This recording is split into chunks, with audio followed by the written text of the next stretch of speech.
Her text came at 7:12 a.m. Cold, precise, void of humanity. I want a divorce. All communication through my lawyer.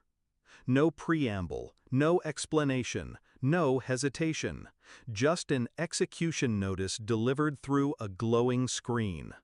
I stared at it once, then twice. Then I typed 2 words back. Understood. And with that, I stopped being her husband. I became her reckoning. There was a time when she looked at me with awe, when I was the man she believed in, leaned on, laughed with.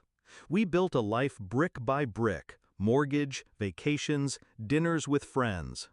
And I thought the weight of my sacrifices meant something. But love can sour quietly. The nights she stayed out late, the sudden secretive smiles, the perfume that wasn't hers on her clothes. I noticed, but I didn't speak. I let her think I was blind, because sometimes silence is sharper than accusation. The betrayal revealed itself in fragments. A hidden credit card bill with charges I hadn't made. Dinners at places I'd never been. Hotel stays under her name.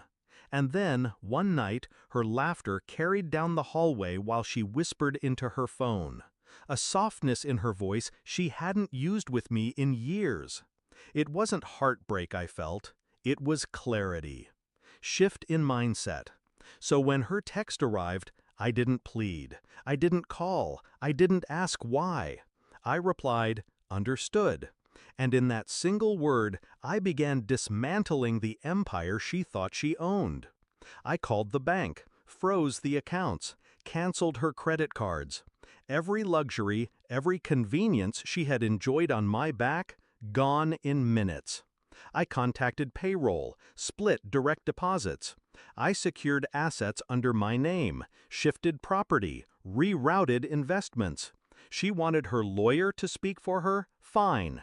Then she would only find silence in her wallet and emptiness in her accounts. By the 48-hour mark, she was still silent. I knew her pride. She thought she was untouchable. But money is oxygen. Cut it off, and the strongest will suffocate. On the 72nd hour, her lawyer called, panicked, breathless. There seems to be an issue.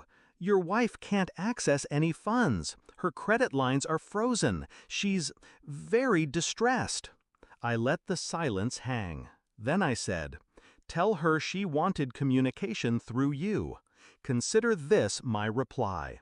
And I hung up. That evening, she showed up at the house she had abandoned.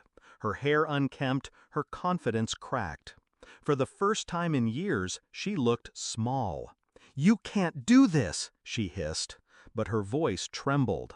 I poured myself a drink, sat across from her, calm. You left, I said.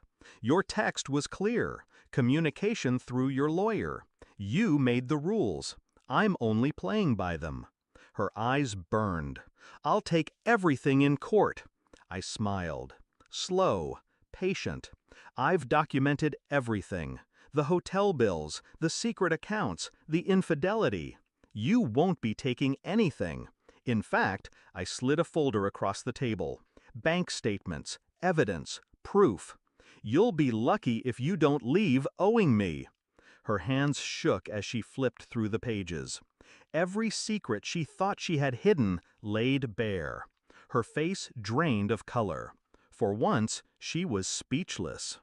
I watched her unravel, the woman who had once held my trust reduced to stammering silence. I didn't raise my voice, didn't gloat. I simply stood, opened the door, and said, "Good night."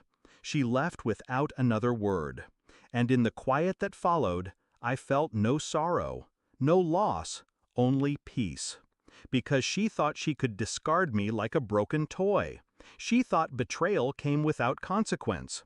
But she forgot, I was the one who built the life she lived, and I was the one who could take it away.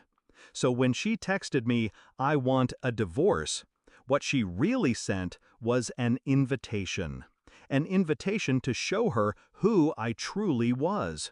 Not the husband, not the provider, but the man who could end her kingdom with 2 words. Understood.